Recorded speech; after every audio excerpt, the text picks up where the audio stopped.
Hey everybody, this is Jake from WiLDacademy.com, and today I'm going to be reading a retelling of the Parable of Talents written by Sahiv Antony from the Philosophy of Religion community on Google+. Let's begin. The Parable of Talents. Jesus said to his select disciples, "A certain rich man had a vision of the ultimate wealth. Before embarking on his quest, he divided all his money among his 3 servants, 10, 5, and 1 talents, according to their capacity, and asked each to use his share wisely. After years of travels, the rich man found ultimate wealth and joyfully returned home with it. Upon nearing his village, he saw people living in unprecedented poverty and squalor, for there had been a terrible famine there. As the master approached his house, he found it well maintained and prosperous, and he was surprised. The first 2 servants came out to greet him. The first one said to him, 'Master, I have doubled my money to 20 talents. And the other said, 'And I have doubled mine to 10. The master was surprised again. 'How did you manage it during this famine?' The servants explained to him how with their talents they had purchased all village land so cheaply that now the villagers were working for them as serfs. The master did not reply. So the servants said to each other, 'Our master has found the ultimate wealth. Our success must be nothing to him.' They looked to the horizons for the caravans of camels and mules bearing innumerable talents of gold and silver, but none appeared. The master then asked about the 3rd servant, who was summoned from the fields. He ran to meet his master, his eyes brimming with joy. Sweat poured down his brow. His skin was dark and wrinkled, and his feet was covered with mud. Suddenly he remembered the talent entrusted to him, and he felt ashamed. 'Master, forgive me. I could not double your money. I could only work with my hands and not with my head.' The master took the unused talent from the work-worn hands of the foolish servant and gave it to the one with 20 talents. Then the master did something unexpected. He embraced the 3rd servant and said, 'I had no sons of my own. Now I have 1.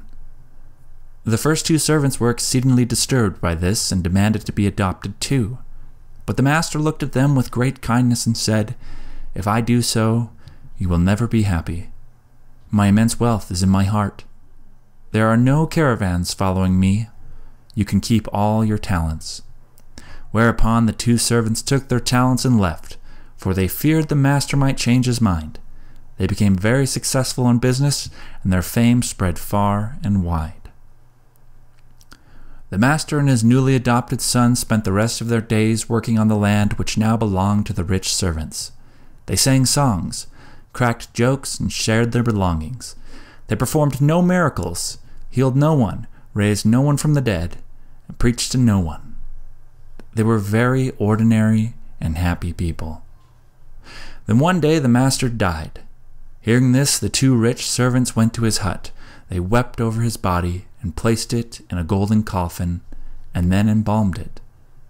They sent horsemen across the world to inform people that a great master has ascended into heaven. They buried his body after a great procession attended by thousands of princes, elders, and priests, and with their contributions built a magnificent temple over his grave. The rich servants invited the adopted son to become the priest, but he refused. Therefore they appointed themselves as high priests and built inns, money exchanges, and markets around the temple, providing employment to thousands and succor to the millions of pilgrims. They grew in stature, nobility, and became known for their extreme piety. Upon their passing away, they too were proclaimed saints. Miracles were attributed to them. And none of these interested the son. He continued to live in poverty, with songs on his lips, savoring every moment of health and illness, like the lilies in the field.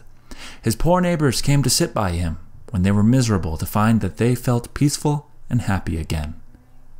If those poor villagers were ever cured of their diseases or had their sins forgiven, they did not know how it happened, and nor did he. One day he realized that death was about to visit him. He bade farewell to his friends and left his village, lest he too might be made a saint. In a wayside shelter of a distant town, with an unfinished song of gratitude on his lips, he died all alone. The next morning the townsfolk who saw his body marveled. "We are standing in the presence of life itself," they said to one another. They respectfully buried the stranger's body and soon forgot all about him, "Let those who have ears listen," said Jesus to the four walls of that room, knowing that the room had become empty. Again, this was written by Sahiv Antony. I want to thank him for writing and retelling the story. I will put a link to his page. You can go and follow him, also the Philosophy of Religion community as well. Hey everybody, it's Jacob Williams from WiLDacademy.com. If you haven't subscribed to my YouTube channel already, please go ahead. If you're listening to this on Stitcher or iTunes, you can find me at youtube.com/JakeDayWilliams. From there, you can circle me on Google+. Thank you for listening and have a wild week.